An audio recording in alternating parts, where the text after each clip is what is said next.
بہت سے اہل کتاب اپنے دل کی جلن سے یہ چاہتے ہیں کہ ایمان لا چکنے کے بعد تم کو پھر کافر بنا دیں،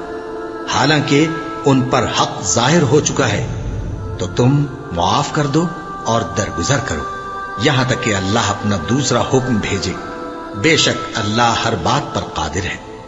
اور نماز ادا کرتے رہو اور زکوٰۃ دیتے رہو، اور جو بھلائی اپنے لیے آگے بھیج رکھو گے اس کو اللہ کے ہاں پالو گے، کچھ شک نہیں کہ اللہ تمہارے سب کاموں کو دیکھ رہا ہے۔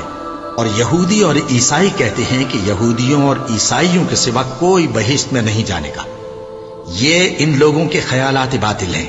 اے پیغمبر ان سے کہہ دو کہ اگر سچے ہو تو دلیل پیش کرو۔ ہاں کیوں نہیں،